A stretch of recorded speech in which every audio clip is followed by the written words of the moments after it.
আমাদের প্রেমের কথা চ্যানেলটির সকল প্রকারের পাঠ গল্প দেখতে আমাদের চ্যানেলটি সাবস্ক্রাইব করে পাশে থাকা বেল আইকনে ক্লিক করুন। অভি সে কথার জবাবে মৌন রইল, তবে বিনিময়ে মাকে টেনে নিল বুকে। তখন ঘড়ির কাঁটা সন্ধে 7টার ঘরে। কমিউনিটি সেন্টারে আয়োজিত অনুষ্ঠানে একে একে অংশগ্রহণ করেছে নিকট আত্মীয়রা। অভি বাপির সাথে কথা শেষ করে ফোন কেটে দাঁড়ালো শ্রাবণীর পাশে। অমিত কিছুটা দূরে দাঁড়িয়ে ককটেলের গ্লাসে চুমুক দিচ্ছে ছোট ছোট করে, আর হাত নেড়ে নেড়ে অভিকে খেপাচ্ছে। বেশ কিছুক্ষণ ফটো সেশন করার পর অভি শ্রাবণীকে সবার মাঝে ছেড়ে অমিতের কাছে এসে দাঁড়ালো। অমিতের মাথায় জব্বর টোকা মেরে বলল, শালা তোর স্বভাব কোনোদিনও ঠিক হবে না বল। এ জীবন অন্তত না, তোকে জ্বালিয়ে আমার সেই শান্তি লাগে। অভি অমিতের কথাই ফিক করে হাসলো। অমিত নিজেও হেসে ফেল বন্ধুর হাসি দেখে। অভি দীর্ঘশ্বাস ছেড়ে বলল, বাপিকে খুব মিস করছি রে। অমিত আবারও হাসলো। হেরে গলা ছেড়ে দিয়ে বাউল গান ধরল একটা। সাইকেলের দুদিক চাকা মধ্যে ফাঁকা, ও ভাই চড়তে হবে সাইকেলে, আয় আয় চড়বি কে ভাই কলির সাইকেলে। বেশ কয়েকটা লাইন গিয়ে থেমে গেল। তোকে আমি বলেছিলাম না ডাল মে কুছ কালা হে, দেখে নিস আমার কথা মেলে কিনা। তোর ওই সো কল্ড বাসি মুখটা বন্ধ কর প্লিজ। কেন তোর ফাটে নাকি? না, দুর্গন্ধ বের হয়। তাই নাকি? জানিস তো আমার আবার দূরকি নাজার বহুত তেজ। কেন মনে নেই তোর আর শ্রাবণীর ব্যাপারে প্রথম দিনে কেমন ভবিষ্যৎবাণী দিয়ে দিয়েছিলাম? খাটলো কিনা বল? আমার আর শ্রাবণীর ব্যাপারটা নর্মাল ছিল, কিন্তু সম্রাট মহাপাত্রের বউয়ের সাথে বলার আগে একটু ভেবেচিন্তে বলবি তো। অমিত আত্মবিশ্বাসের সাথে হাসলো। অভির কাঁধে হাত রেখে বলল, আমার চোখ কখনো ভুল দেখে না রে বন্ধু, যদিও ভবিষ্যতের প্রমাণ দেবে।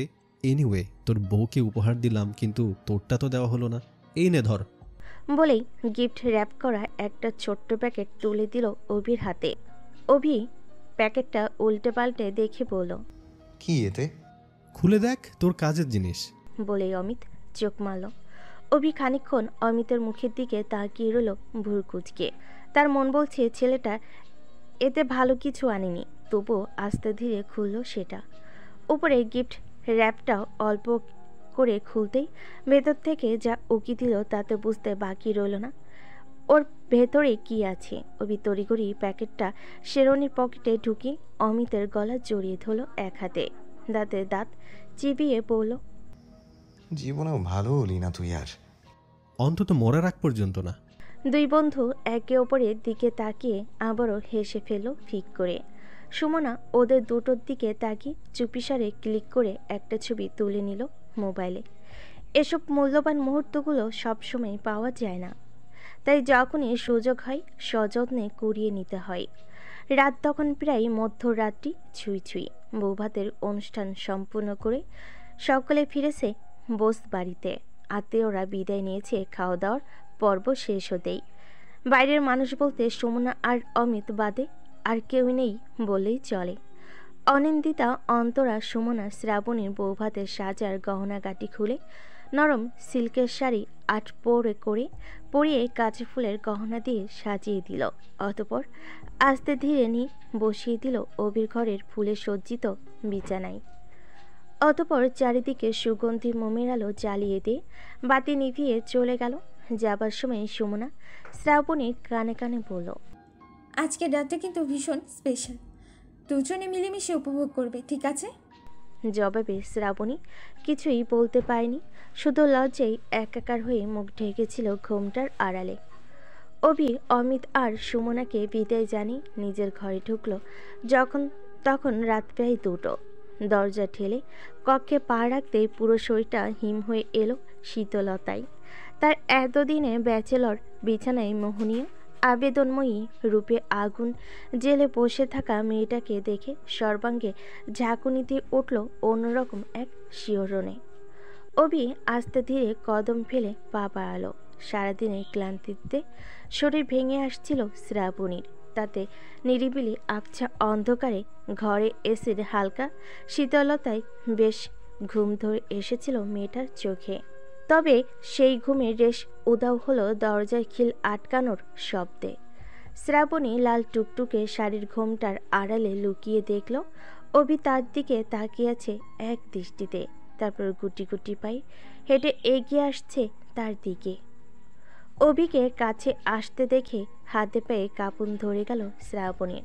আলতারাঙ্গা পা দুটো আঙ্গুল কুঁচকে চেপে ধরল বিছানার চাদরে। অভি শ্রাবণীকে সূক্ষ্ম নজরে দেখল বেশ সময় নিয়ে, তারপর একেবারেই হুট করে গায়ের শেরওয়ানিটা টেনে খুলে ফেল। সাথে সাথে উন্মুক্ত হয়ে পড়ল অভি দীর্ঘ চর্চায় বানানো পেশিবহুল সুঠাম শরীর। শ্রাবণী যেন আরও কুঁচকে গেল লজ্জায় ভয়ে শিহরণে। অভি ততক্ষণে শেরওয়ানি ছুঁড়ে ফেলে দিয়েছে ঘরের একপাশে রাখা বিনে। ওভাবেই বিছানায় হাঁটু গেড়ে শ্রাবণীর দিকে ঝুঁকিয়ে এলো সে। শ্রাবণী ততক্ষণে মুখ লুকিয়েছে দুই হাঁটুর আড়ালে। অভি শ্রাবণীর লজ্জা দেখে ভারী মজা পেল, আর একটু লজ্জা দিতে বলল। শ্রাবণী, লজ্জা পাচ্ছ? শ্রাবণী অভির কথার জবাব দিল না। অভি ওর কাছে এসে বলল, মুখটা তুলো একটু দেখি। শ্রাবণী তাও মুখ তুলল না। অভি বেশ কিছুক্ষণ অপেক্ষা করে উঠে দাঁড়ালো। আলমারি থেকে টাওয়াল বের করে নিয়ে ওয়াশরুমে ঢুকতে ঢুকতে রাগী গলায় বলল, ঘুমিয়ে পড়ো শ্রাবণী, আমার জন্য অপেক্ষা করতে হবে না। শ্রাবণীর সাথে সাথেই মুখ তুলে তাকালো। অভি ততক্ষণে ওয়াশরুমের দরজা বন্ধ করে দিয়েছে। শ্রাবণীর এতে খারাপ লাগলো অভির রাগ হওয়া দেখে।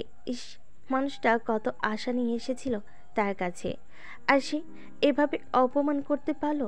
বিগত কয়েকদিন ধরে মানুষটার অপরিসীম ছটফটানি সে নিজের চোখে দেখেছে। নিজের বিয়ে করা স্ত্রীকে, নিজের ভালোবাসার মানুষটাকে একটু কাছে পেতে কে না চাই, অথচ সে এভাবে মানুষটার মন ভাঙতে পারল। মনোকষ্টে শ্রাবণী চোখ ভরে এলো। গুটি গুটি পায়ে বিছানা থেকে উঠে নেমে এসে দাঁড়ালো। ওয়াশরুমের বন্ধ দরজার ওপাশ থেকে জলের আওয়াজ আসছে। শ্রাবণী সেদিকে তাকালো ছলছল চোখে। হঠাৎ জলের শব্দ বন্ধ হয়ে দরজা খোলার আওয়াজ হলো। একটা 3/4 প্যান্ট পরে খালি গায়ে ভেজা টাওয়াল দিয়ে মাথা মুছতে মুছতে বেরিয়ে এলো অভি। শ্রাবণী অভিকে দেখে আর অপেক্ষা করল না। অন্তরের প্রণদাহ মেটাতে দৌড়ে ছুটে গিয়ে ঝাঁপিয়ে পড়ল অভির বুকে। আচমকা শীতল দেহে উষ্ণ নরম স্পর্শ পেয়ে থমকে দাঁড়ালো অভি। বেখেলে হাতের টাওয়ালটা খসে পড়ল মাটিতে। শ্রাবণী হাঁপাচ্ছে। আমাকে ক্ষমা করে দিন, বিশ্বাস করুন আমি আপনাকে কষ্ট দিতে চাইনি, তখন ভয়ে লজ্জায় অমন করে ফেলেছি আমি। কথা শেষ হবার আগেই অভির বাহুর মাঝে আবদ্ধ হলো শ্রাবণী। শ্রাবণী সিক্ত চোখে মুখ তুলে তাকাতেই পুনরায় কেঁপে উঠল মানুষটার নেশায় ভরা মাতাল চোখের গভীর চাহনি দেখে। কি অনিমেষ চোখে যে নিনিমেষ দেখে চলেছে সে তাকে। এমন দেখার মাঝে ঝুঁকে এলো অভি, আলতো করে ছুঁয়ে দিল শ্রাবণীর ভেজা চোখের কোণে। পরম আবেশে হাত দুটো মুদে এলো শ্রাবণীর। হাতের নখ গাঁথল অভির শ্যামলা পিঠের ত্বকে। অভি কানে কাছে মুখ নিয়ে এলো, ফিসফিস করে বলল, বাবা, মেয়ের দেখি আমার কাছে আসার ভীষণ তারা।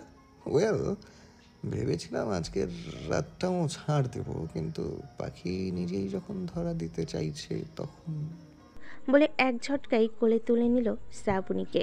শ্রাবণী আবারও ভয়ে লজ্জায় কুকড়ে গেল অভির বুকের সাথে লেপটে। ঠিক তখনই বিছানায় রাখা ফোনটা শব্দ করে বেজে উঠল।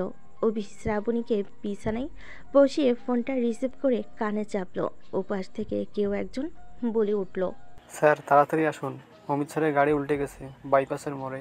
নৈশব্দ রজনীর বুক চিরে ঝড়ের গতিতে ছুটে চলেছে স্করপিও S11 দিক বিদিক শূন্য হয়ে।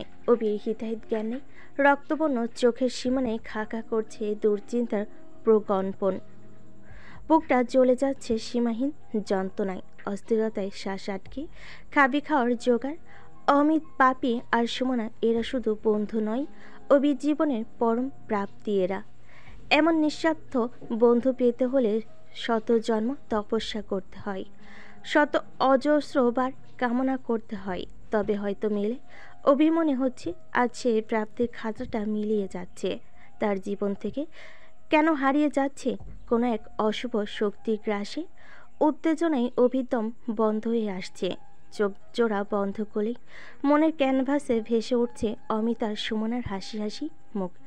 একসাথে কাটানো কত শত স্মৃতি, হাসি কান্নার মুহূর্তগুলো। অভি দক্ষ হাতে গাড়ির স্টিয়ারিং ঘুরিয়ে বামে মনিয়ে সজোরে ব্রেক কষল। শুকনো পিচের রাস্তায় চাকার ঘর্ষণ তুলে থেমে গেল গাড়ি। অভি ব্যস্ত হাতে সিট বেল্ট খুলল, অতঃপর গাড়ির ডোর খুলে উদ্ভ্রান্তের মতো ছুটে এলো স্পটে। অরণ্য বসেছিল প্যাসেঞ্জার সিটে অভির পাশে। এতক্ষণ ধরে দাদা ভাইয়ের মুখখানায় প্রবল উৎকণ্ঠা দেখছিল আর মনে মনে ঈশ্বরের কাছে প্রার্থনা করছিল যাতে অমিত আর সুমনা সুস্থ থাকে।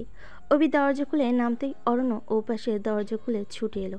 অভি মেন স্পটে এসে দাঁড়াতেই নতুন জয়েন্টেড এসিপি ছুটে এসে স্যালুট জানালো। একে একে পরিস্থিতির ব্যাপারে জানাতে গেলে অভি হাত উঁচু করে তাকে থামিয়ে অমিত আর সুমনের ব্যাপারে জানতে চাইলে তিনি জানালেন মিনিট 5 আগে দুজনকে রক্তাক্ত অবস্থায় SSKM হাসপাতালে পাঠানো হয়েছে। অভি আর এক মুহূর্ত দাঁড়ালো না সেখানে, আবারও দৌড়ে এসে গাড়িতে বসলো। অরণ্য ছুটে এসে গাড়িতে বসলো। তারপর দুভাই ছুটে বেরিয়ে গেল হাসপাতালের উদ্দেশ্যে। তখন রাত 3:23। সাই সাই করে দুটো অ্যাম্বুলেন্স প্রকাণ্ড হর্নের আওয়াজ তুলে প্রবেশ করলো হাসপাতাল চত্বরে। পেছনে এসে দাঁড়ালো দুটো পুলিশ ভ্যান। তাদের পিছু পিছু অভির গাড়ি এসে ঢুকলো সেখানে। হাসপাতালে নাইট শিফটে থাকা ডাক্তার নার্সরা তড়িঘড়ি ছুটে এলো। অভি অরণ্যকে গাড়ির দায়িত্ব দিয়ে দৌড়ে ছুটে এলো দুরন্ত গতিতে। ততক্ষণে অ্যাম্বুলেন্সের দরজা খুলে ব্যস্ত হাতে দুটো রক্তাক্ত দেহ টেনে বার করলো পুলিশ আর ওয়ার্ড বয়গুলো।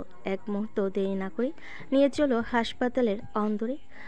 মধ্যরাতের শেষ রাত জাগা পাখিটা যখন ওষার লালচে আভা দেখে ঘুমানোর প্রস্তুতি নিচ্ছে, তখনও দুশ্চিন্তার অমানিসায় সিক্ত নয়নে বিনিদ্র বসে শ্রাবণী। দৃষ্টি ওই দিনমণির অপেক্ষায়। হাঁটুর ভাঁজে কপাল ঠেকেছে মুক্ত কেশির। উৎকণ্ঠায় ভঙ্গুর চিত্র। ভোরের শীতল বাতাস গায়ে আশ্রে পড়েছে উন্মুক্ত জানালার পর্দা উড়িয়ে। এই বৃষ্টি, আর কতক্ষণ এভাবে বসে থাকবি? একটু তো শুয়ে রেস্ট নেই।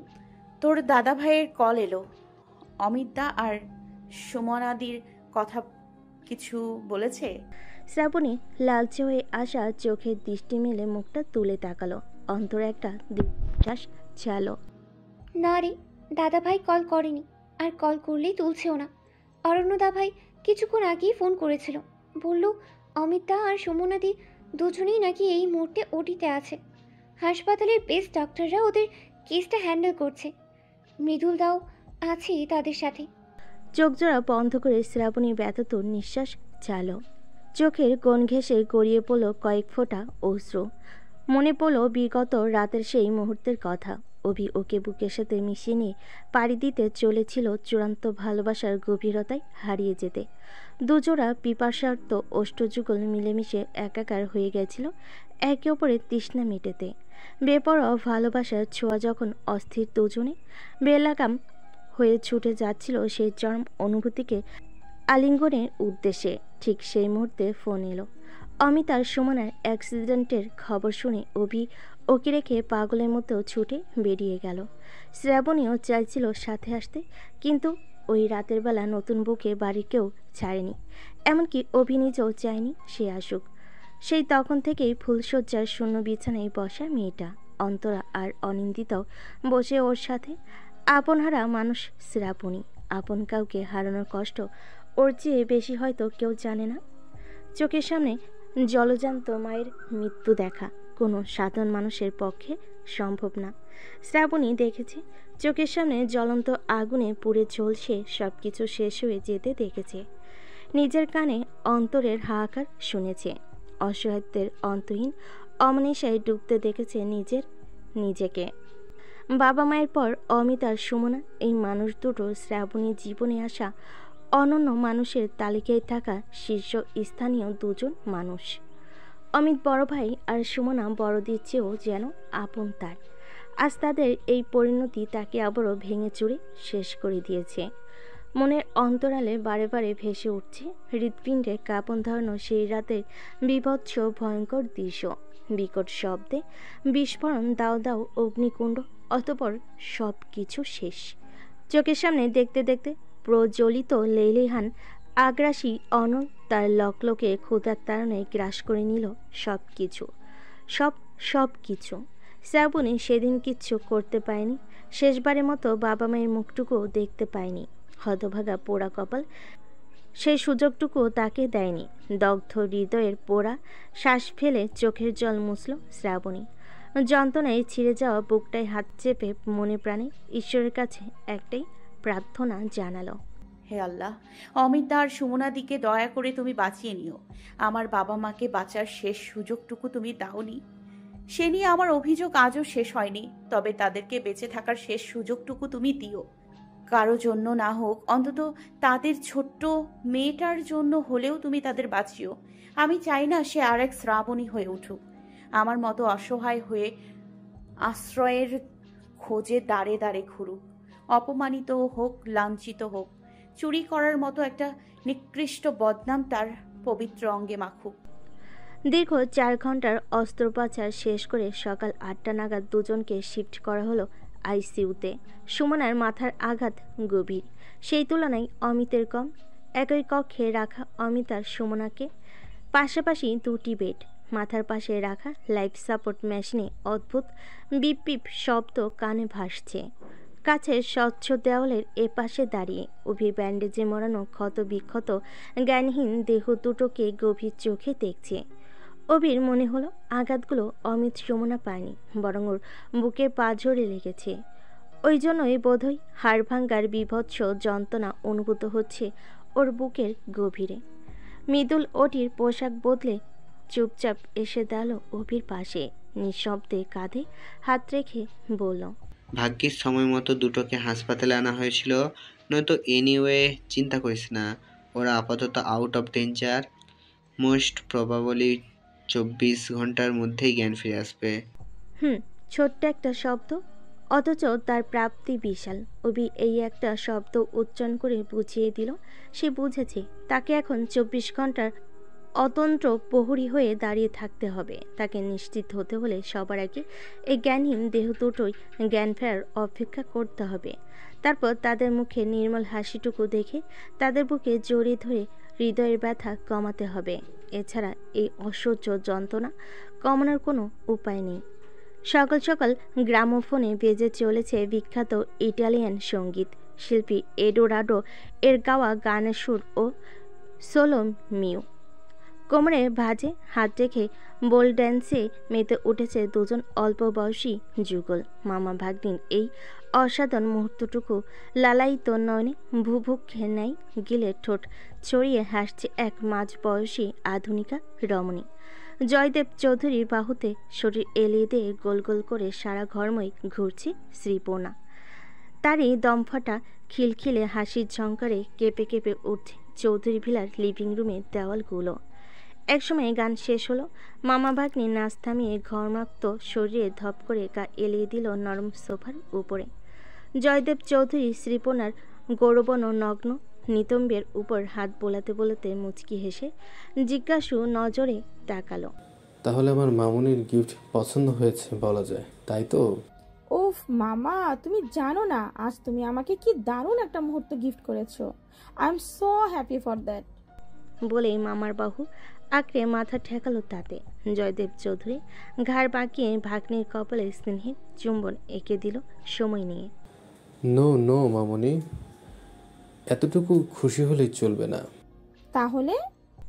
বলে ঠোঁট উল্টালো সে।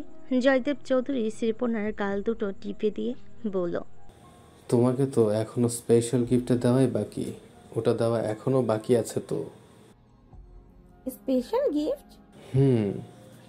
শ্রীপনা মুখ কালো করে উঠে দাঁড়ালো, উদাস নয়নে শূন্য দৃষ্টি মিলে বলল, আমার আর কোনো স্পেশাল গিফট লাগবে না মামা। তুমি আমার সব কাজকর্ম ফেলে আমার কাছে ছুটে এসেছো আমার মন ভালো করতে। সেই সকাল থেকে এত কিছু করছো, এতেই আমি খুশি।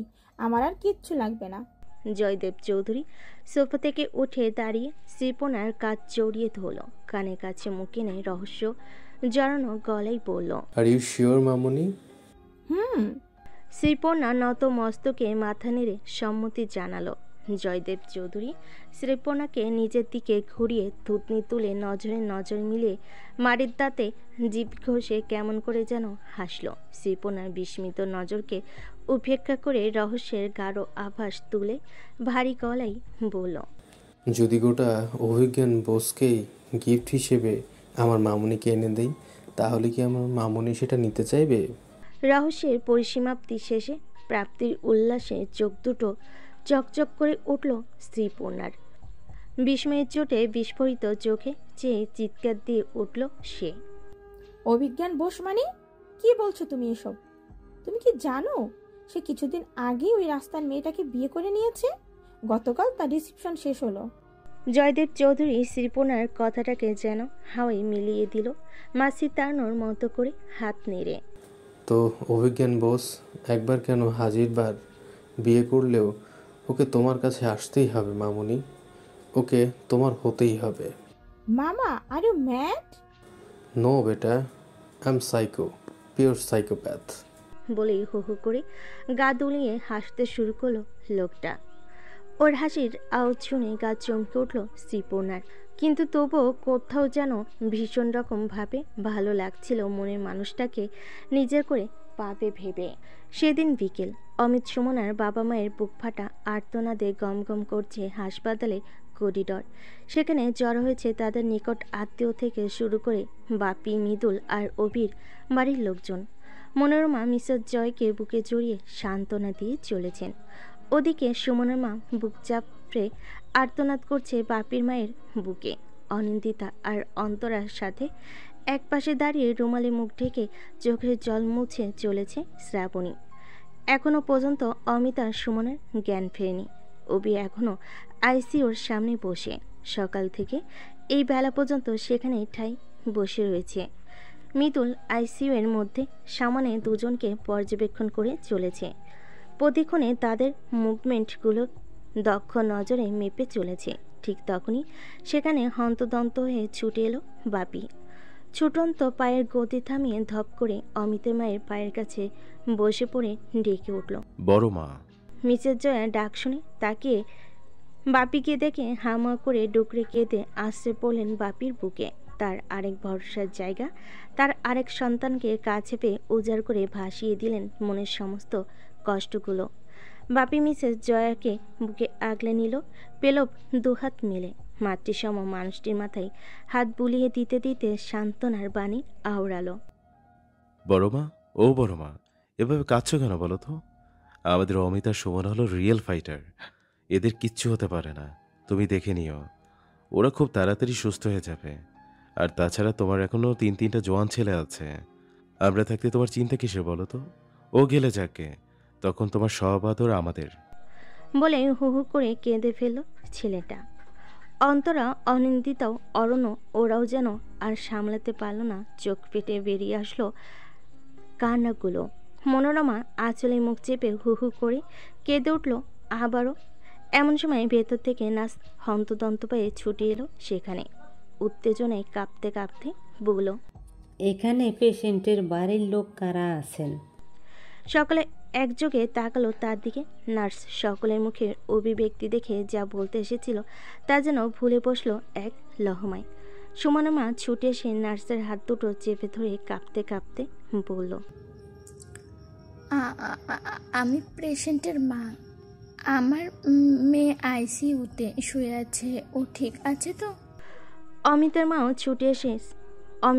ছুটে এসেছে ততক্ষণে। তারও চোখে মুখে প্রবল উত্তেজনা। ছেলের সুস্থতার খবর শোনার আকাঙ্ক্ষায় থরথর করে কাঁপছে সর্বাঙ্গ। নার্স চুপচাপ দাঁড়িয়ে আছে দেখে বাপি এসে দাঁড়ালো তার সামনে।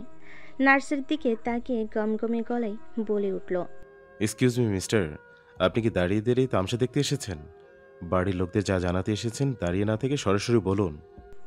নার্স ধমকে সম্বিতে ফিরে এলো। পরপর দুটো শুকনো ঢোক গিলে বলল, আসলে পেশেন্টদের একজনের জ্ঞান ফিরেছে। জ্ঞান ফিরেছে শুনে সকলের মুখের অভিব্যক্তি পরিবর্তিত হলো সাথে সাথে। সেই সাথে প্রবল উত্তেজনা নিয়ে জানতে চাইল সকলে কার। রাত তখন প্রায় 2টো। ঘরের দরজায় নব মোচড় দিয়ে ঠেলে খুলল অভি। হলদে রঙের দেওয়াল বাতির আলোয় দেখতে পেল তার সদ্য বিবাহিত হৃদয় রমণীকে। মেয়েটা গোল বালিশের ওপর খোলা চুল এলিয়ে দিয়ে ঘুমিয়ে পড়েছে, বই পড়ছিল বোধহয়। বুকের উপর এখনো সেটা উপর হয়ে আছে। অভি দরজা চাপিয়ে দিয়ে নিঃশব্দে শ্রাবণীর সামনে এসে দাঁড়ালো কিছুক্ষণ, অতঃপর আস্তে ধীরে পা চালিয়ে ক্লোজেট থেকে টাওয়াল আর প্যান্ট বাইর করে ঢুকে গেল ওয়াশরুমে। দরজা আটকে মাথার উপর সাহস ছেড়ে দিয়ে দাঁড়িয়ে রইল চুপ করে। শীতল জলের ধারায় ধুয়ে যেতে লাগলো বিগত 24 ঘন্টার সমস্ত ক্লান্তি আর অস্বস্তিগুলো। প্রায় 20 মিনিটের লম্বা স্নান সেরে মাথা মুছতে মুছতে যখন বাইরে এলো অভি, চোখের সামনে খাবারের থালা হাতে নিয়ে শ্রাবণীকে বসা দেখে চোখ জোড়া জুড়িয়ে গেল ছেলেটার। শ্রাবণী খাবারের প্লেটটা ছোট কাচের টেবিলে রেখে এগিয়ে এলো, হাতের টাওয়ালটা নিয়ে বেলকনিতে মেলে এসে অভিকে নিয়ে বসালো সোফায়। গরম গরম ধোয়া ওঠা ভাতের সাথে গরম মাছের ঝোল মেখে অভির মুখে তুলে দিয়ে বলল, হা করুন। রক্ত জমাট বাঁধা লাল টুকটুকে চোখে চেয়ে শ্রাবণীকে দেখল অভি। ভাবতেই অবাক লাগে, মেয়েটা হঠাৎ করেই যেন তার দায়িত্ববান স্ত্রী হয়ে উঠেছে। অভির অন্তর্মনন সাথে সাথে স্বগোক্তি করে উঠল। প্রশ্ন তুলে বলল, কে বলেছে মেয়েটা আজ দায়িত্ববান স্ত্রী হয়েছে? ভুল জানিস তুই। সামনে দাঁড়ানো এই বাচ্চা মেয়েটা অনেক আগে থেকেই তাকে ভালো রাখার সমস্ত দায়িত্ব নিজের কাঁধে তুলে নিয়েছিল। যখন তুই জানতিস না এই মেয়েটা তোর সেই দুর্ঘটনার কবলে পড়ে বিয়ে করা বউ। অভি শ্রাবণীর দিকে শীতল চোখে চেয়ে গা এলিয়ে দিয়ে বসল সোফায়। শ্রাবণীর এক হাত ধরে টেনে নিজের পাশে বসিয়ে বলল, এত রাতে আবার এসব আনতে গেলে কেন কষ্ট করে? কে বললো আমার কষ্ট হয়েছে? বরং খাবারটুকু আনতে পেরে মনে যে শান্তি পাচ্ছি তা বিগত 24 ঘন্টার কষ্টের প্রতিষেধক বলতে পারেন। অনেক কথা শিখেছো তুমি। খাবারটুকু মুখে তুলে দিয়ে মুখ ভার করলো শ্রাবণী। বারে, আমি যে গতকাল থেকে কষ্ট পাচ্ছি সে কথা বলতেও পারবো না। অভি আর কথা বাড়ালো না, চুপচাপ মেয়েটার হাতে খেয়ে নিল। খাওয়া শেষ হলে মুখ ধুয়ে বিছানায় আদর্শ হতে ক্লান্তিতে চোখ বুজে এলো অভির। চোখ জোড়া বন্ধ করতেই মনে পড়ল হাসপাতালের কথা। ঘন্টা 2 আগে সুমনার জ্ঞান ফিরে আসে। ডাক্তার জানায় আর কোনো ভয় নেই, পেশেন্ট রেসপন্স করতে শুরু করেছে। তবে মেয়েটার ডান পাশের বুকের পাঁজরের হাড় ভেঙে গেছে। জ্ঞান ফেরার পর ব্যথার চোটে খুব কান্নাকাটি করছিল সুমনা। তাকে শান্ত করতে কড়া ডোজের ঘুমের ইঞ্জেকশন দিয়ে থামাতে হয়েছে শেষ পর্যন্ত। এসব কথা ভাবতে ভাবতেই অভি ওভাবেই গভীর দীর্ঘশ্বাস ছাড়ল। কাল থেকে এই অ্যাক্সিডেন্টের তদন্ত শুরু হবে। কিভাবে এই অ্যাক্সিডেন্টটা হলো, কেউ কি ইচ্ছে করে করালো নাকি আর 5টা সাধারণ অ্যাক্সিডেন্টের মতো এটা একটা সাধারণ ঘটনা? সব কিছু পুঙ্খানুপুঙ্খভাবে যাচাই বাছাই করতে হবে। তার উপর আবার জয়দেব চৌধুরীর কেসটা। সেদিন সুবোধ সরকারের করা সেই ফোন, লোহার ট্রাঙ্ক থেকে উদ্ধার করা কিছু নথিপত্র, জয়দেব চৌধুরীর সাথে শ্রাবণীর ফ্যামিলির সম্পর্ক, এসব ভাবতে ভাবতেই অভি মাথা যেন যন্ত্রণায় ফেটে যাওয়ার জোগাড়। ঠিক তখনই অনুভব করল একটা ঠান্ডা নরম হাতের শীতল স্পর্শ। ভেজা চুলের মধ্যে আলতো করে ঘোরাফেরা করছে। এক মুহূর্ত ব্যয়ে তড়িৎ চোখ মেলে তাকালো অভি। আবছায়া বাদামি ডিম লাইটের আলোয় শ্রাবণীকে পাশে বসা দেখে তার মনে হলো মেয়েটাকে জড়িয়ে ধরে বুকের মাঝে পিষে ফেলতে, মেয়েটার নরম দেহটাকে আঁকড়ে ধরে নিশ্চিন্তে একটা ঘুম দিতে, এক নিঃশ্বাসে মস্তিষ্কের কোণায় কোণায় জমে থাকা স্ট্রেসগুলোকে হাওয়ায় মিলিয়ে দিতে। অভি তাই করল। চোখের পলকে হ্যাঁচকা টানে শ্রাবণীকে কাছে টেনে নিল, অতঃপর দুহাতের বন্ধনে জড়িয়ে ধরে মেয়েটাকে পিষে ফেলল বুকে। ঝড়ো বাতাসের তোড়ে সমুদ্রের প্রবল জলস্বাদ যেমন আসতে পড়ে উন্মুক্ত বেলাভূমির বক্ষে, ভেসে যায় প্লাবনে, ঠিক যেন তেমনি করেই আকাঙ্ক্ষিত পুরুষটির নগ্ন বুকে আশ্রে পড়ল শ্রাবণী। ভেসে গেল অনুভূতির জোয়ারে। অভি শ্রাবণীকে দুহাতের বন্ধনে বেঁধে পাশ ফিরে শুয়ে ঘাড়ে মুখ গুজে দিল। বড় বড় নিঃশ্বাস ফেলে শুষে নিতে লাগলো মেয়েটার গায়ের মন ভালো করা মিষ্টি মিষ্টি গন্ধ। তারপর ধীরে ধীরে একসময় এঁকে দিতে লাগলো পুরুষালী ঠোঁটে ছোট ছোট গাঢ় স্পর্শগুলো। এদিকে শ্রাবণীর হাল বেহাল। আগাম নোটিশ বিনা সহসা প্রিয় মানুষটার অমন ছোঁয়া পেতেই সমগ্র তনুমনে শিহরণে জোয়ার উতলে পড়ল যেন। নাম না জানা সব অনুভূতিগুলো কামড় বসালো অঙ্গে। আচমকা উত্থাল পাত্থাল নিঃশ্বাসের জোয়ার তুলে অমনি কাঁপতে শুরু করলো মেয়েটা। অভি থমকালো। মেয়েটার কাঁপন দেখে ঘাট থেকে মুখ তুলে তাকালো।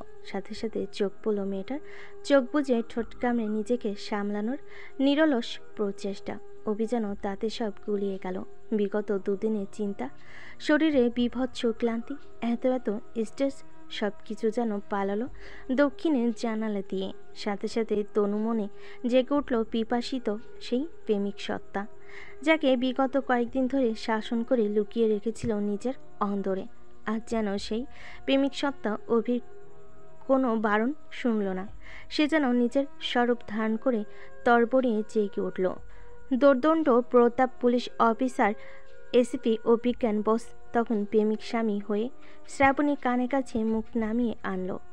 বড় বড় উষ্ণ নিঃশ্বাস ফেলে কানের লতিতে অধর ছুঁয়ে ফিসফিসিয়ে ডাকল, শ্রাবণী, হুম। আজ যদি তোমায় একটু অন্যরকমভাবে আদর করি, তুমি কি খুব রাগ করবে সোনা? অভির কথার ভাঁজে স্পষ্ট কাছে আসার চূড়ান্ত ইঙ্গিত বুঝতে অসুবিধা হলো না শ্রাবণী। লজ্জায় একাকার মেয়েটার মুখ ফুটে সে কথার জবাব দিতে পারল না। শুধু বুঝতে পারল বড্ড অস্থির মানুষটা তার জবাবের অপেক্ষা না করে তাকে অসহ্য আদরে ভাসিয়ে দিতে বেপরোয়া হয়ে উঠেছে ধীরে ধীরে। সেদিন দুজনের ভালোবাসার এক নতুন অধ্যায় শুরু হলো। রাতের অন্তিম প্রহরে রচনা হলো দুটো পিপাসার্ত হৃদয়ের সর্বোচ্চ প্রণয়ী গাথা। অভির আদর যত বাড়ল, নিঃশ্বাসের গতি তত ভারী হলো শ্রাবণীর। চূড়ান্ত আদরের ফেলেই ভাসতে ভাসতে মেয়েটা কখনো কাঁদল, কখনো দাঁত চেপে সহ্য করে নিল প্রিয় মানুষটার প্রথম কাছে আসার যন্ত্রণাময় শোকটুকু। প্রেমামিকদের শেষ বিন্দুটুকু নিংড়ে নিতে নিতে অভি দীর্ঘ আদর শেষ হলো এক সময়। অতঃপর পরিসমাপ্তি শেষে ক্লান্ত হয়ে ওভাবেই ঘুমিয়ে পড়ল সে। শুধু নির্ঘুম চোখে চেয়ে জেগে রইল শ্রাবণী। চোখ জোড়া তার ভাসছে আনন্দ অশ্রুতে। হৃদয় জুড়ে ছুটে বেড়াচ্ছে অনাবিল সুখের আবেশ। আজ সে তার স্বামীকে পরিপূর্ণভাবে পেয়েছে। সে পেরেছে মানুষটার ব্যাকুল করা ভালোবাসায় সিক্ত হতে। সে পেরেছে তার স্বামীর মাঝে নিজেকে উজাড় করে দিতে। তার নারীর জনম যেন সার্থক হলো আজ। পরের দিন বিকেলে অভি শ্রাবণীকে নিয়ে হাসপাতালে এলো। সুমনা ইমার্জেন্সি ওয়ার্ডে থাকলেও অমিতকে জেনারেল বেডে শিফট করা হয়েছে। সুমনার অবস্থা এখনও ভালো নয়। মাথার আঘাতটা সামান্য স্টেবল হলেই ওকে আবার সার্জারি করা হবে। পাঁজরের হাড় খুব সম্ভবত প্লেট বসাতে হবে। ভিজিটিং আওয়ার, তাই বাড়ির লোকেদের ভিড় জমেছে রোগীদের ওয়ার্ডগুলো জুড়ে। অমিতকে রাখা হয়েছে আলাদা কেবিনে। তার কেবিনে মার শাশুড়ি বসেছিল বেডের পাশে। মিসেস জয়া চোখের জল মুছে যাচ্ছেন সমানে। কাঁদতে কাঁদতে তার আওয়াজ ফুরিয়ে এলো চোখের কোণাগুলো ভেসে যাচ্ছে বুক ফটা কষ্টের শব্দহীন আর্তনাদে। হঠাৎ করে তার হাসি আনন্দে ভরা সংসারে একই দুর্যোগ নেমে এলো। ছেলে বৌমা দুজনে একসাথে মৃত্যুর সাথে পাঞ্জা লড়ে যাচ্ছে। এই দৃশ্য চোখে দেখা ছাড়া আর যে কিছুই করতে পারছে না তারা। মা হয়ে এসব কি আসলে সহ্য করা যায়? যায় না।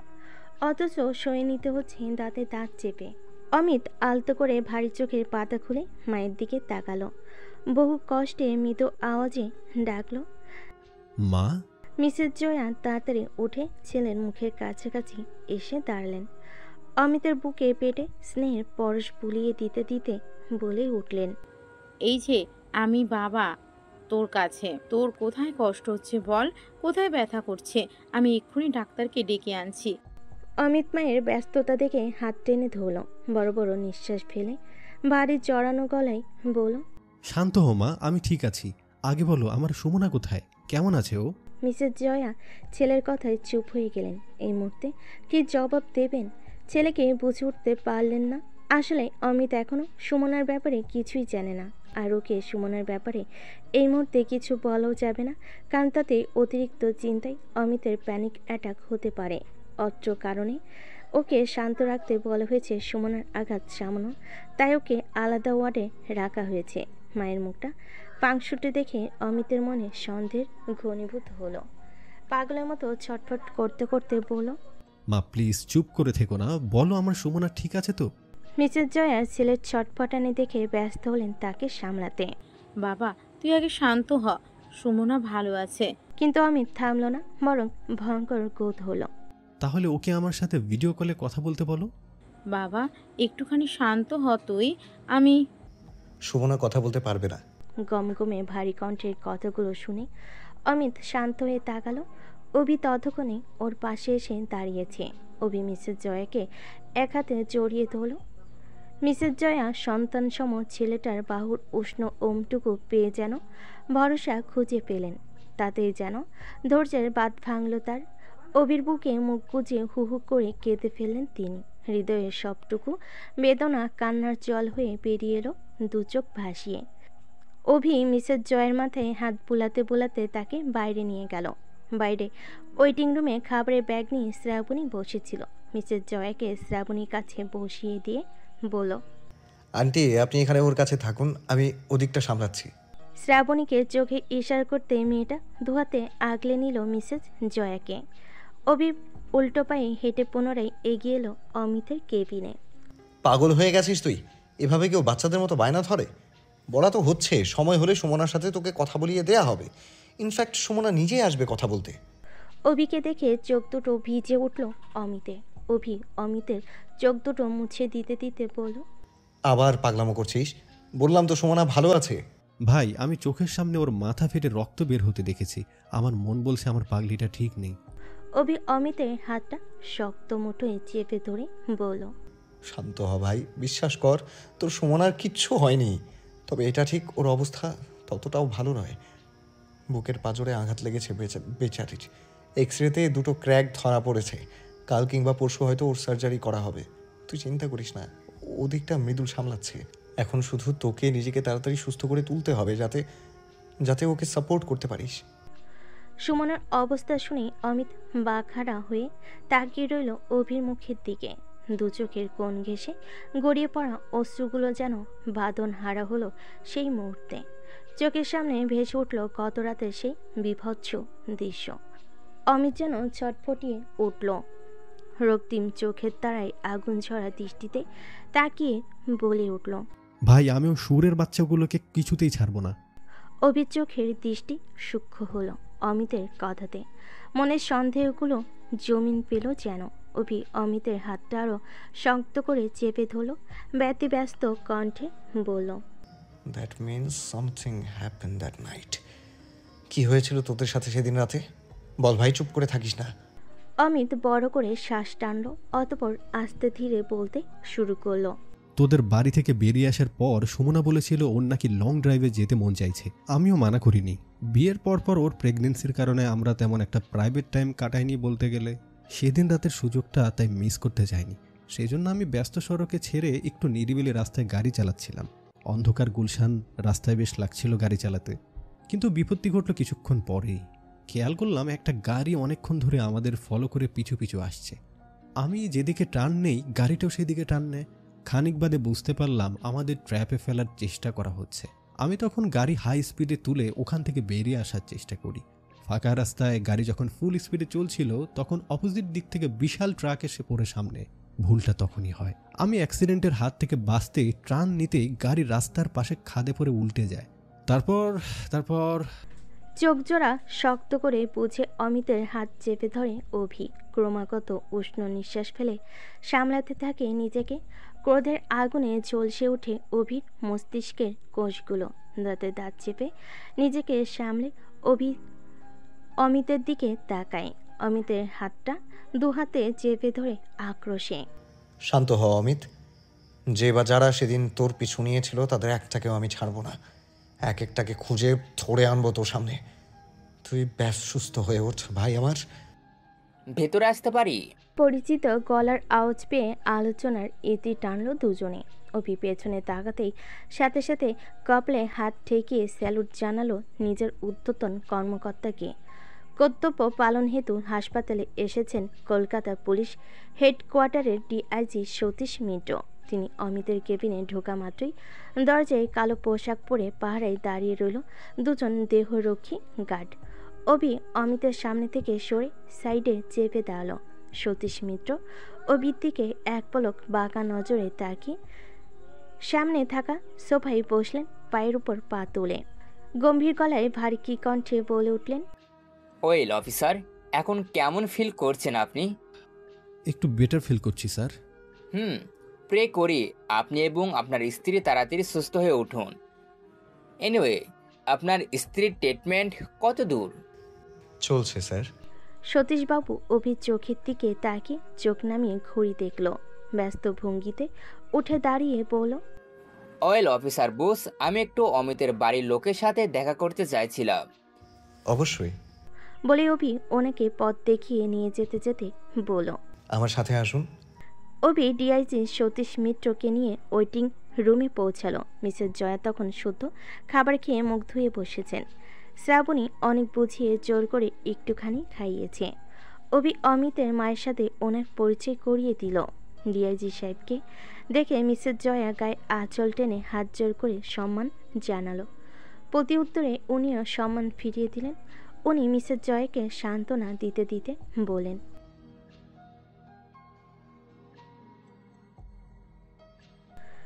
অমিতের মা মুখে আঁচল চেপে আবারও ফুপি কেঁদে ফেললেন। শ্রাবণী ছুটে এসে এক হাতে জড়িয়ে ধরল তাকে।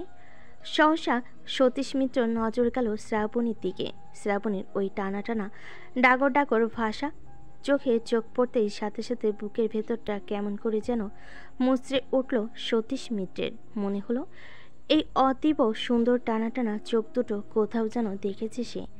কার যেন ছিল এই চোখ। সতীশ মিত্র অপলক দৃষ্টিতে তাকিয়ে রইল শ্রাবণীর চোখের দিকে। স্যার, অমিত আমার একমাত্র সন্তান। সুমনা ছেলের বউ হলেও সে আমার মেয়ের চেয়ে কম নয়।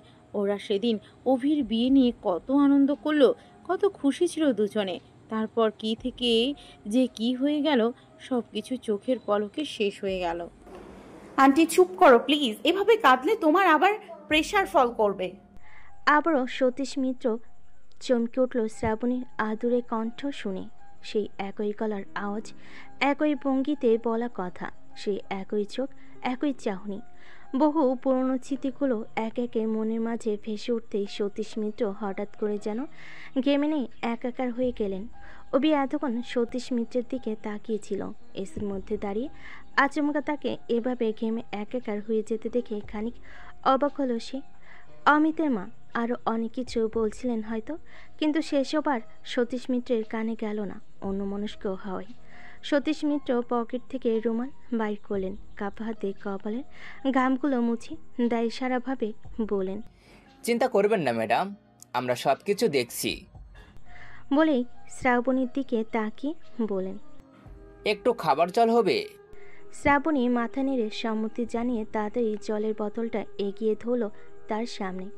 সতীশ মিত্র ঢাকনা খুলে 2 ঢোক জল গিলে বোতলটা এগিয়ে দিয়ে মিষ্টি হেসে বলেন, ধন্যবাদ মামুনি। নাম কি তোমার? শ্রাবণীর এই প্রশ্নের জবাব দেবার আগে অভি শ্রাবণীর পাশে এসে দাঁড়ালো। তাকে এক হাতে জড়িয়ে ধরে বলল, ও আমার স্ত্রী শ্রাবণী বোস। সতীশ মিত্র তারা চোখে অভির পাশে দাঁড়ানো শ্রাবণীকে দেখে গেল কয়েক মুহূর্ত ধরে। এখানে একসময় তার মেয়ে দাঁড়ানোর কথা ছিল, অথচ আজই অপরিচিত মেয়েটা দাঁড়িয়ে আছে। হঠাৎ সতীশ মিত্রের অন্তর থেকে কেউ যেন হো হো করে হেসে উঠল। বলল, আসলে কি সে অপরিচিতা? যদি তাই হয় তাহলে তোর মনের আয়নায় এই মুহূর্তে কাকে যেন দেখতে পেলি? সতীশ মিত্র নিজের মনের সাথে তর্কে জড়াল না, কারণ আবারও বুকটা ধরফর করে কাঁপছে ওই মেয়ের চোখে নিষ্পাপ চাহনি দেখে। সতীশ মিত্র আবারও রুমালে মুখ মুছলেন। অতঃপর তিনি আর না দাঁড়িয়ে ব্যস্ত পায়ে হনহন করে হেঁটে বেরিয়ে গেলেন সেখান থেকে। সাম্রাজ্যবাদীর কালো হাত ভেঙে দাও, গুড়িয়ে দাও। ক্ষমতাবাজি শ্রেণীর বৈষম্য মানছি না, মানব না, মানছি না, মানব না। শত শত উত্তেজিত ছাত্রদের মুহুর্মুহু স্লোগানে কেঁপে উঠছিল বিশ্ববিদ্যালয় চত্বর।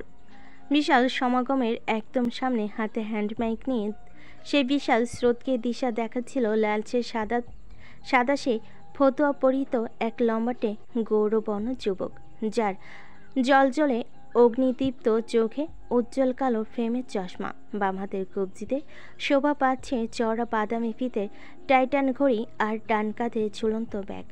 চেহারায় ছেপে আছে হিংস্রের ন্যায় প্রখর শিকারী দীপ্ত, কণ্ঠে ঝরে পড়ছে রাশি রাশি আগুন। এই বিশ্ববিদ্যালয় হলো শিক্ষা মন্দির, দেশের ভবিষ্যৎ তৈরির কারখানা, জাতিভিত্তিক। শিক্ষার প্রকৃত উদ্দেশ্য হলো সমাজের উন্নয়ন, জাতির উন্নয়ন, সবশেষে দেশ ও দশের উন্নয়ন। আজ সেই মন্দির কলুষিত হয়েছে কিছু ক্ষমতাধর দুর্বৃত্তের হস্তক্ষেপে, যার ফলশ্রুতিতে আমাদের শিক্ষার মান নেমে গেছে তলানিতে।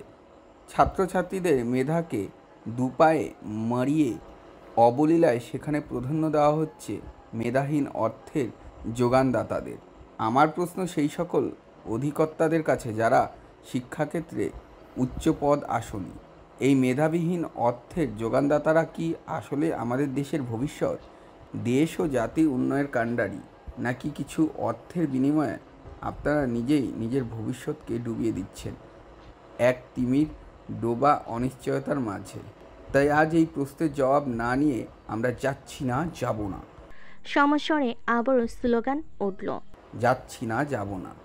পত্রিকা শিক্ষাঙ্গন দুর্বৃত্তদের ক্ষমতায়ন মানছি না, মানব না, মানছি না, মানব না।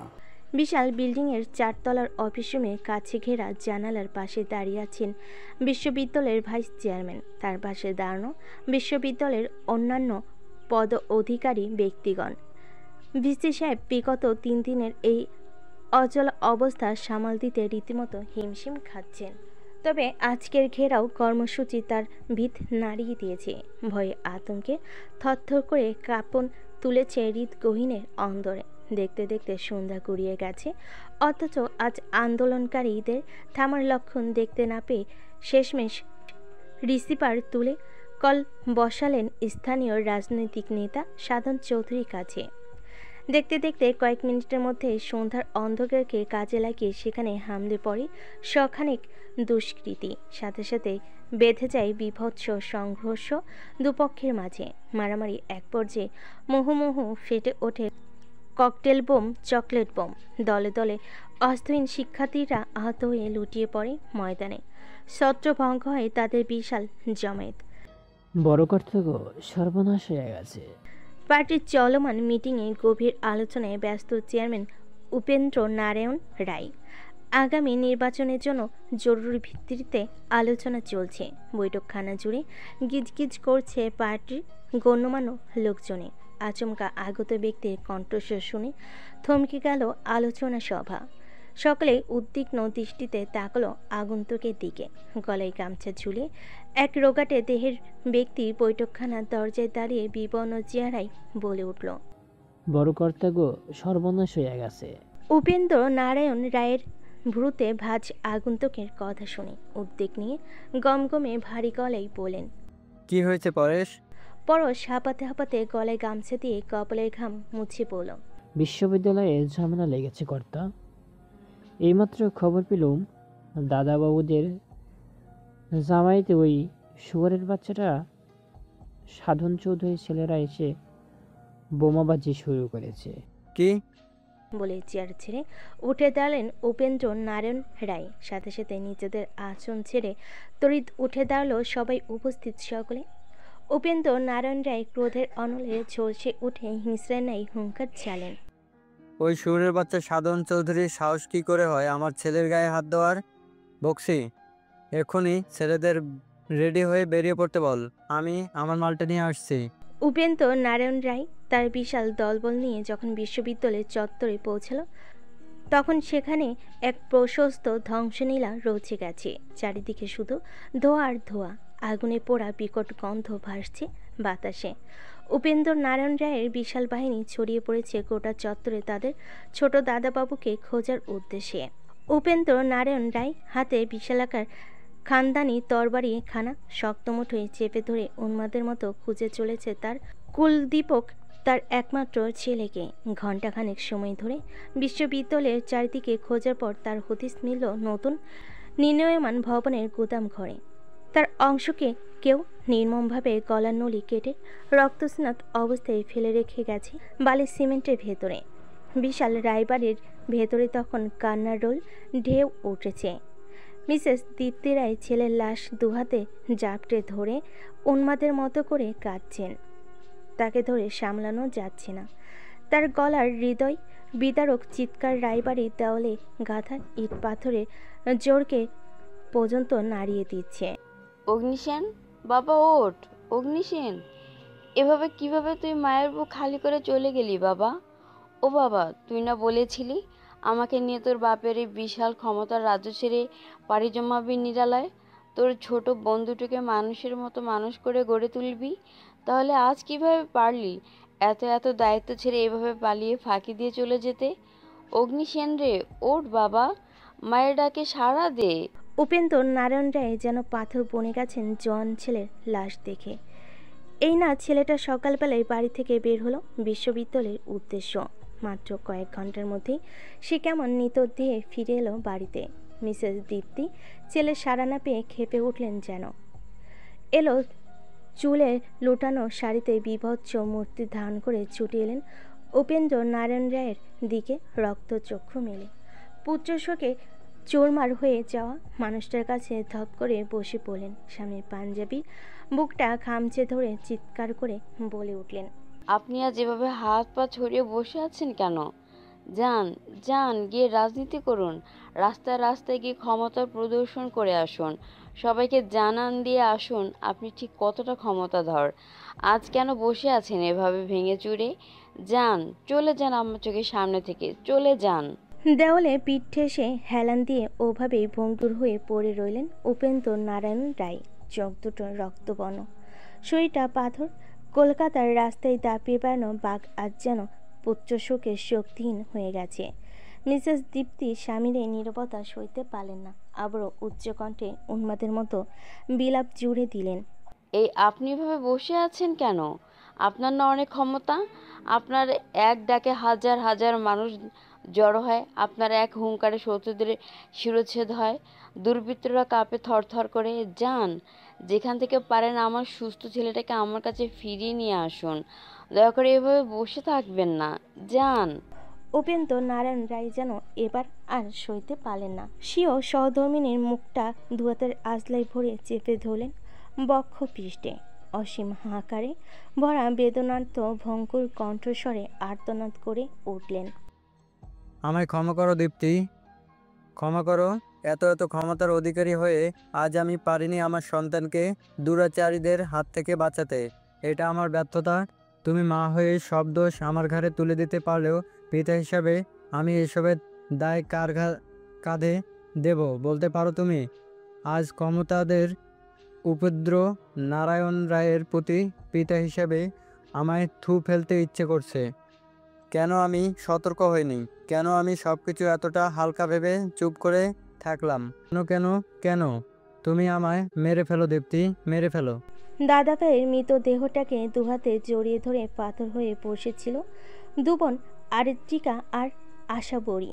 বাবা মায়ের সন্তান হারানোর কষ্ট তাদের দাপাদাপি চোখে পড়ল। দুবোন একজনেরও ওঠার তাগিদ দেখায়নি। তারা যেন কোনো এক অজানেই হারিয়ে গেছে। শূন্য হয়ে গেছে তাদের অভিব্যক্তির চেতন।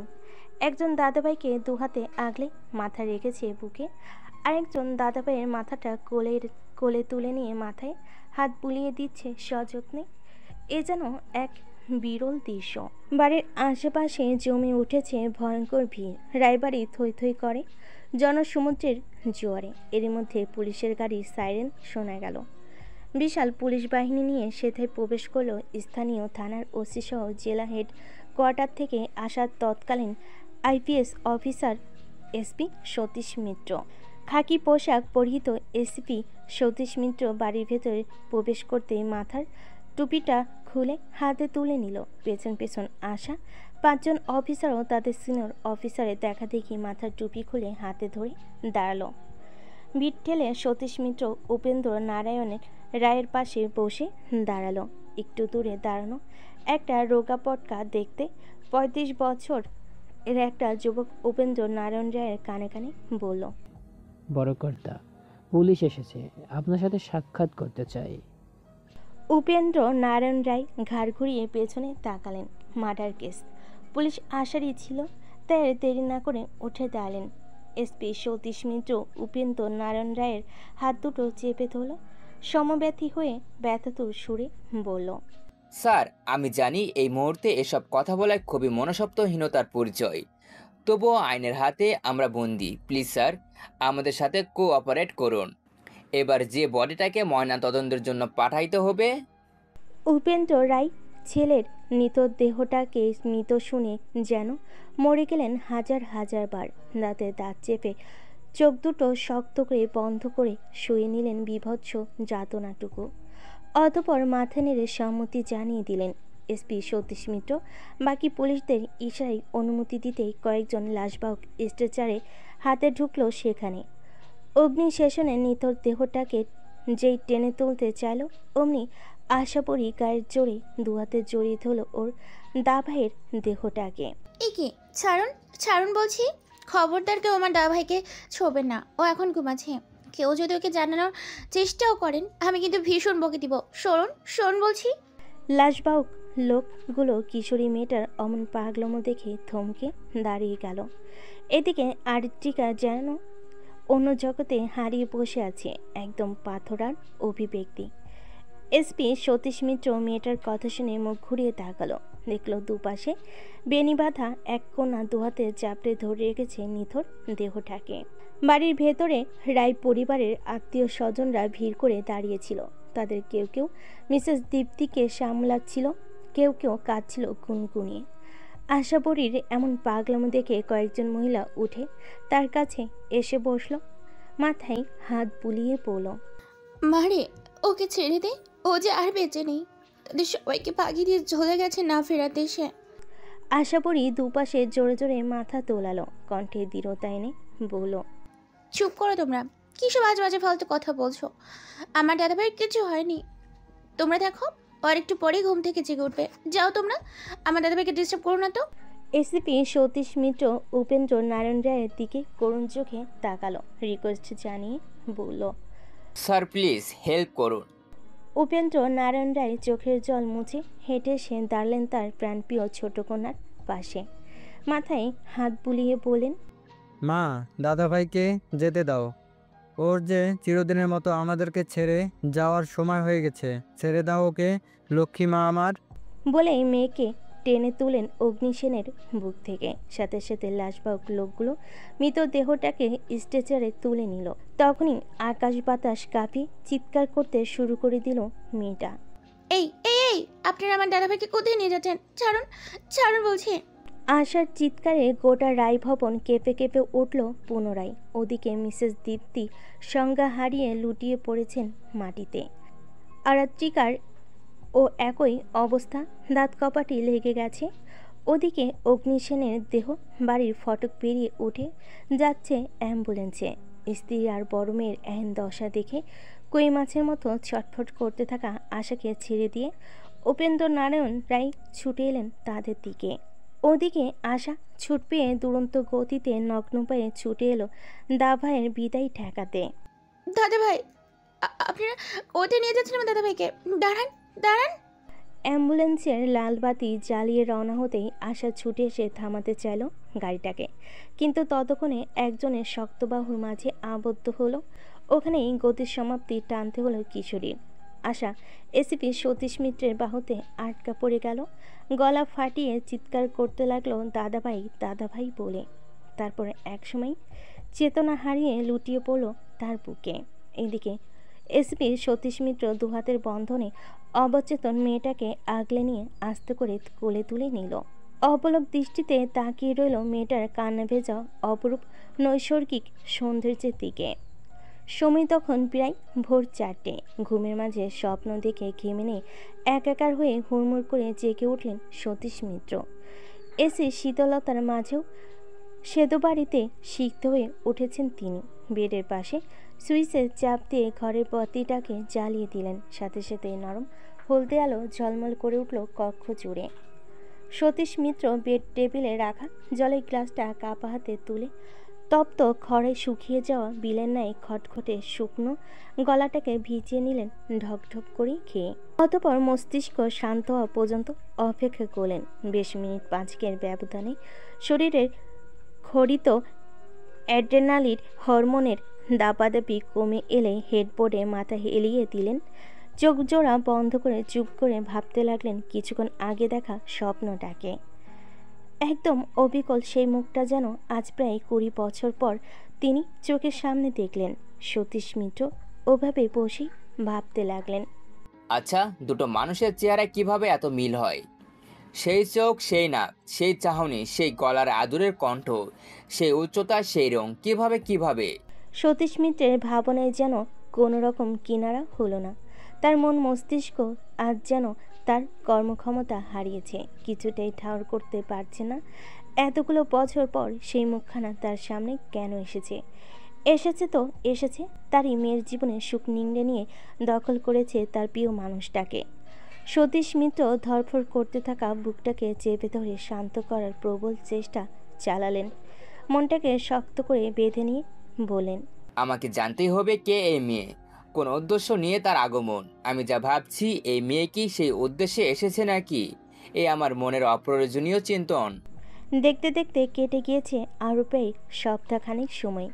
সুমনার সফল অস্ত্রোপচার শেষ হয়েছে বিগত 3 দিন আগে।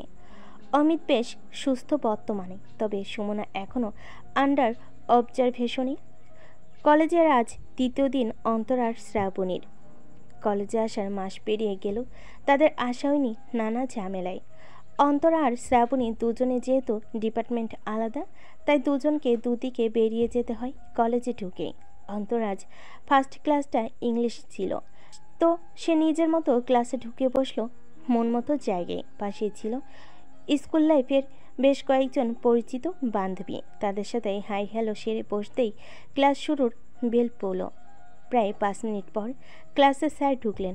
অন্তরা সহ প্রত্যেক গ্যালারির বেঞ্চে বসায় সকলে সরাসরি দৃষ্টি পড়ল স্যারের দিকে। অন্তরা ব্যাগের থেকে আনমনে খাতা বের করে চোখ পড়ল সজলের দিকে। ফুলন্ত পেশিওয়ালা বুকে টাইট শার্ট পরা হ্যান্ডসাম লোকটাকে দেখে চক্ষু দুটো যেন ঠেলে বেরিয়ে আসতে চাইল মেয়েটার। বুকের গহীনে কোথাও যেন ঢং ঢং করে ঘন্টা বেজে উঠল শব্দ তুলে।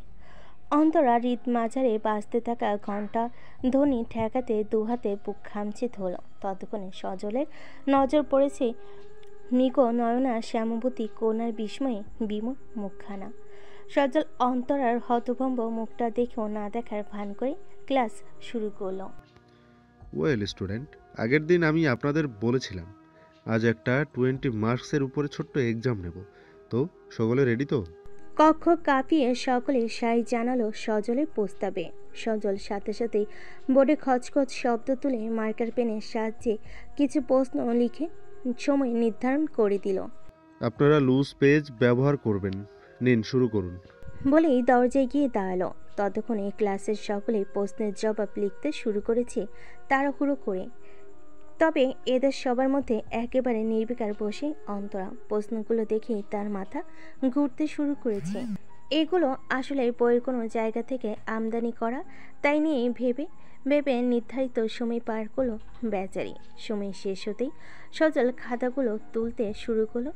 আস্তে আস্তে এক সময় এসে দাঁড়ালো অন্তরার কাছে, হাত বাড়িয়ে বলল, মিস, খাতাটা সাবমিট করুন। অন্তরা শূন্য হাতে ফ্যাল করে তাকিয়ে রইল সজলের দিকে। সজল অন্তরার ওই দৃষ্টি দেখে যা বোঝার বুঝে নিল। মেয়েটার তেজি মুখে অমানিসার অন্ধকার দেখে বুক ফেটে হাসি পেলেও গাম্ভীর্য ধরে রেখে বলল, আপনি ক্লাস শেষে আমার কেবিনে দেখা করুন।